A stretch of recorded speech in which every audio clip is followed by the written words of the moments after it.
guys, welcome to my channel, or if you guys are new to my channel, my name is Alison and welcome.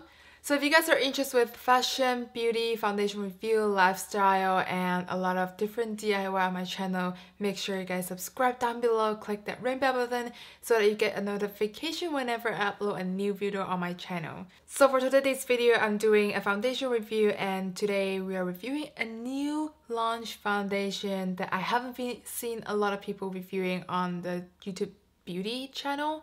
So I want to go ahead and give you guys my thoughts on this KEVYN AUCOIN foundation balm. So if you guys are interested how this works on my skin, then let's keep on watching. So first disclaimer, I do have a texture oily skin with acne prone skin, and this foundation, I got this in the shade medium FB 5.5, and I don't know what I was thinking, because with my other Giorgio Armani foundation, let's say the Luminous Silk foundation, I have this in the shade 4.5, and I do also have another Giorgio Armani matte foundation in this kind of bottle, and it also in the 4.5. I don't know what I was thinking, but I got this in the 5.5. So before we get into the foundation application, let's get into the details of this foundation. So this foundation, I got it from Sephora.com, and I just opened their website. So this foundation is retails for $52, and it only comes in 20 shades on this foundation balm.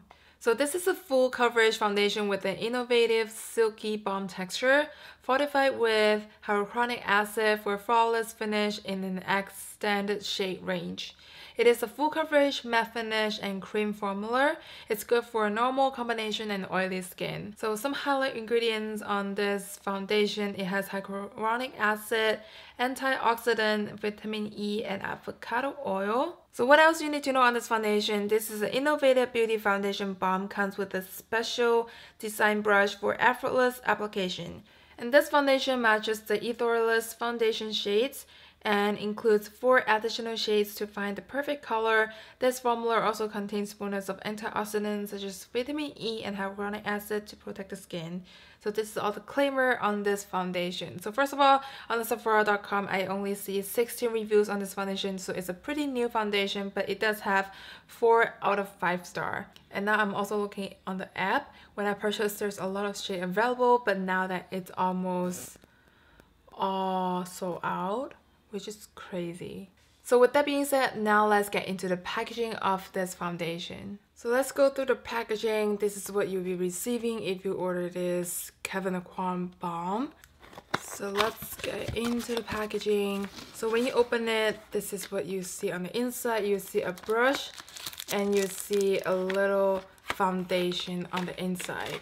So this is the duo that you should be getting in the packaging. So with the foundation, you'll be getting a free brush. This is a brush from KEVYN AUCOIN. It has the name on it, and it is a foundation flat brush. And on the foundation balm, this is what it looks like. It has the KEVYN AUCOIN name on top, and the packaging, this is like a froster, like circle, like a Chanel bronzer, I would say, but this is more like a foundation. So when you open it, it comes with the film on the inside, and this is what the foundation looks like. And then to prep my skin before applying the foundation, I always go with my Becca Under Eye Brightener, because it helps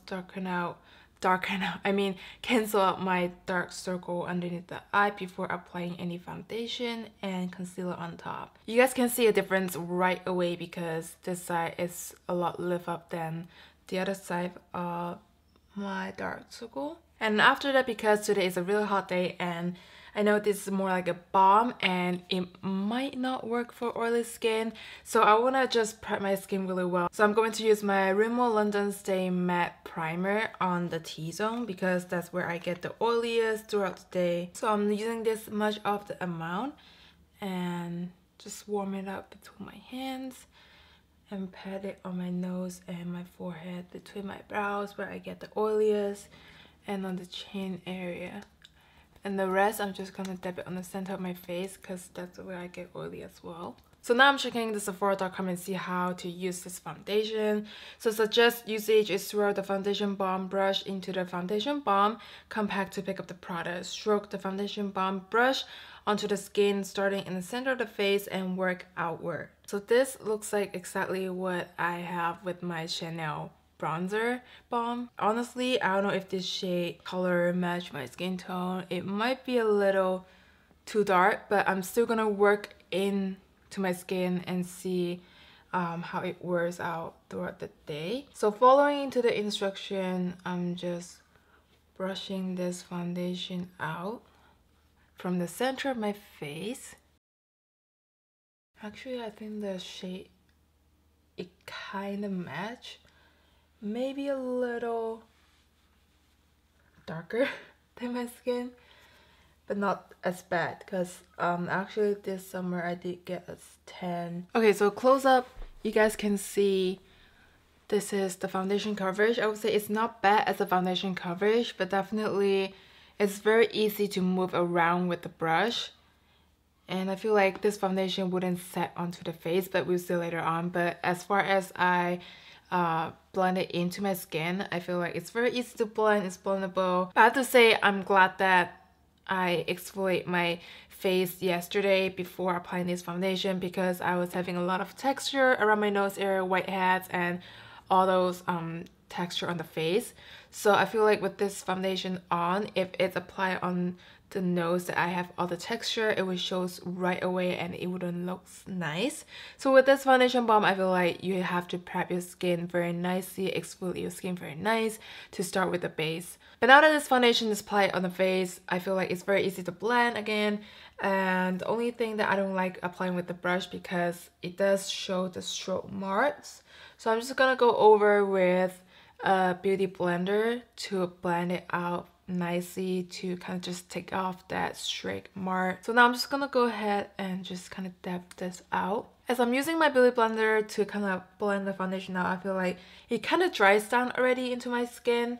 So it's very nice that the balm, it doesn't really move around as I thought it would just sit on top of the skin. And I don't feel a tackiness on the face. I would say the coverage looks nice. It looks like my skin but better, and it doesn't show any natural glow or shine on the face. It kind of just sink in and settle down on my face. And for your reference, this is what the shade looks like on the back of my hand. It's more of a pinky shade, I feel like, and that's really interesting because 4.5 I thought is more of a neutral warm undertone. But this is what it looks like. I'm gonna close you guys up and show you what the finish looks like. And definitely it gives you, again, light medium coverage. It kind of sinks into the face. It's not as dewy finish as I thought it would be, and it does dry down. It doesn't have that tackiness on the face. The only thing is around my nose area and my mouth area, you can definitely see there's foundation on your face. It's not as natural as a liquid foundation. Okay, so now it's almost 2 p.m. and this is when the foundation is on my face, check-in time. So now I'm just gonna finish the rest of my makeup and I'll come back and see how this foundation settled on the face. Okay, so it has been 20 minutes since I applied my full face makeup on, and this foundation, I have to say, it settled pretty matte finish after it's stayed on the face. I did actually set it with my Kylie Cosmetic translucent setting powder, because I do have oily skin and I love setting this powder underneath my eye area.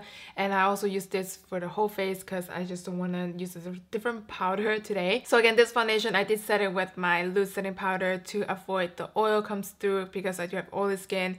And I have to say, everything else, it blends very easily. My bronzer, blush, highlighter, it blends easily on top of this foundation balm. So from the far distance, I have to say this foundation, it does look flawless. It looks very nice, very clean on this makeup look.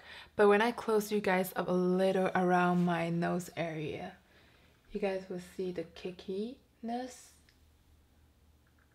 on this side of my nose. And also, I feel like on top of my lips, you can definitely see the foundation. It's kind of like a thick foundation on top of the skin. So I would say on this, like, more of a texture area, it doesn't stay well and sink into the skin, again, because it's more of a balm foundation texture. It's not like a liquid. I feel like it's easier to blend in and sink into the skin, but with more of a solid moussey texture foundation, usually it doesn't work very nice on top of my textured skin area. So keep in mind, this is the only downside right now that I see on my first impression. So right now I'm just gonna wait for a couple hours and I'll give you guys an update on this foundation, how this works and holds up on my oily skin. So I'll see you guys later. Hi guys, I'm back for the final check-in. Now the time is 7:42, so I have been wearing this foundation, I would say almost 6 hours, and this is what it looks like. I didn't touch up, and I feel like this foundation, I just can't hold it more than 5 hours. Even though with 3 hours more, I started to get very oily on the skin, and I wasn't even sweating. I was just under the sun, and I was constantly in the indoor with AC on, and this foundation, it just doesn't hold up on my oily skin, even though I use a very matte control my oily skin kind of primer, but still it doesn't work. You guys can see I'm very shiny. I don't think I can wear this for another hour because of the shine, and I can definitely feel the oils like on top of the face. So if I close you guys up, you guys can see how cakiness around my mouth and around my nose area. So this might gross you out, but I want to show you guys how cakey on the nose area. You guys can see the foundation, it cling around my nose area and also on the corner of my mouth. It's very cakey. You can definitely see foundation on, and here you guys can see how oily my face is. And this area, I think I just kind of scratched my nose and it has the scratching mark. It stay on my nose area. So as you guys can see, it's definitely the foundation balm. It makes me very oily because under my eye area I don't get any oil come through because I was using my concealer and I set it with loose setting powder. Even though this foundation I set it with loose setting powder, but still it gets me very oily.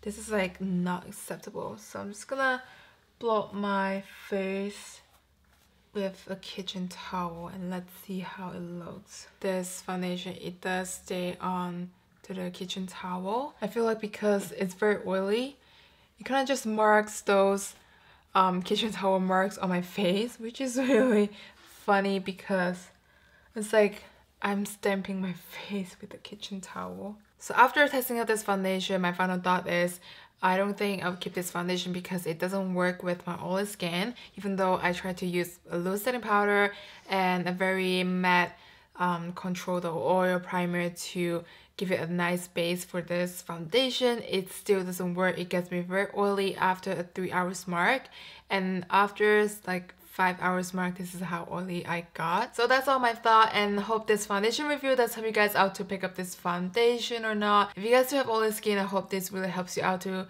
consider if you are going to pick up this foundation.